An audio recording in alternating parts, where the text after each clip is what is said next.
विद्यार्थी मित्रांनो, मी प्राध्यापक संग्राम पवार. माझ्या चॅनलचं नाव आहे संग्राम पवार सर. त्या चॅनलला सबस्क्राइब करा, लाईक करा आणि शेअर करा. आज आपण इयत्ता 10वीचा चॅप्टर नंबर 2 ज्याचं नाव आहे periodic classification of the element, म्हणजे मूल द्रव्याचे आवर्ती गुणधर्म. आपल्याला त्याचं क्लासिफिकेशन कसं करण्यात आलं तुम्हाला तर माहितच आहे. There are 4 types of element. First of all metal, second of all non-metal, third of all metalloids, fourth of all inert gases. त्यालाच आपण धातू, अधातू, धातू सदृश्य आणि निष्क्रिय वायू असे म्हणतो.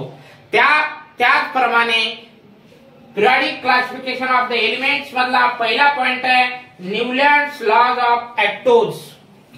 न्यूलँड्स लॉज ऑफ ऍक्टोज त्याला आपण न्यूलँड्सची अष्टके असं म्हणतो.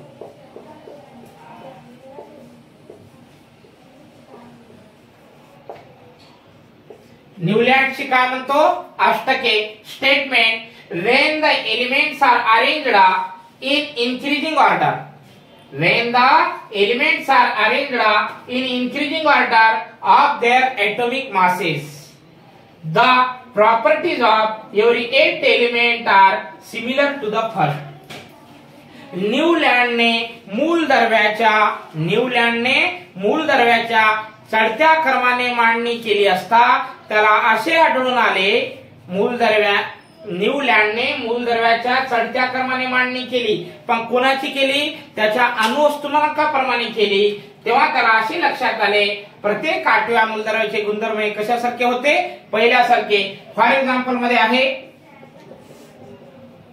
सा, रे, ग, म, प, ध आणि नी. सा, रे, ग, म, प, ध, नी आणि सा. प्रत्येक 8व्या मूलद्रव्याचे गुणधर्म कशासारखे आहेत? पहिल्यासारखी. असं कोणी सांगितलेलं आहे? न्यूलँडने. हा झाला न्यूलँडचा अष्टक, जे 10वीच्या पेपर मध्ये 2 मार्काला येतो. 2 marks in Newland laws of octaves statement.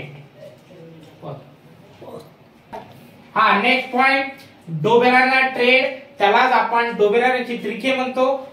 Statement when the elements with their similar properties are arranged in increasing order of their atomic masses in group 3 is called as trades.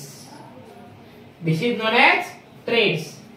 When the element with similar properties of the elements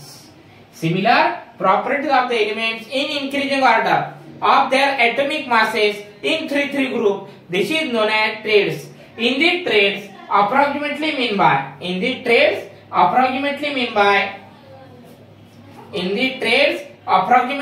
by atomic mass of the middle element other 2 elements. For example,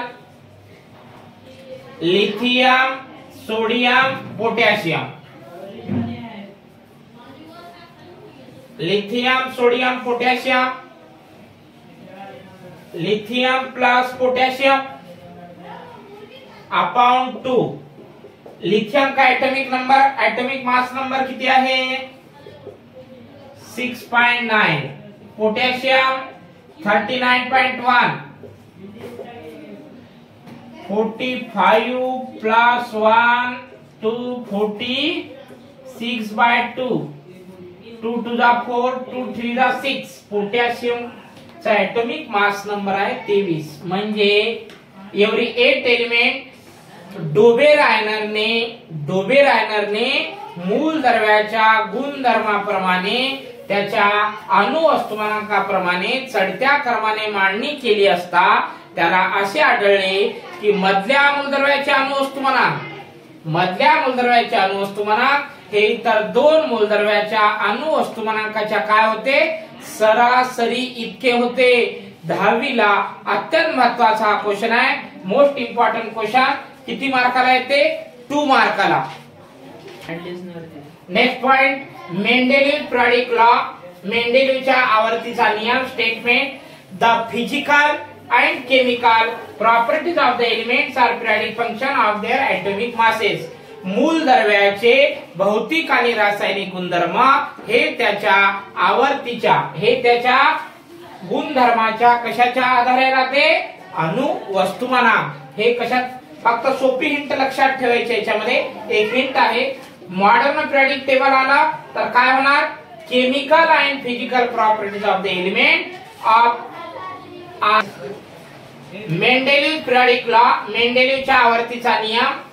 the physical and chemical properties of the elements are periodic function of their atomic masses.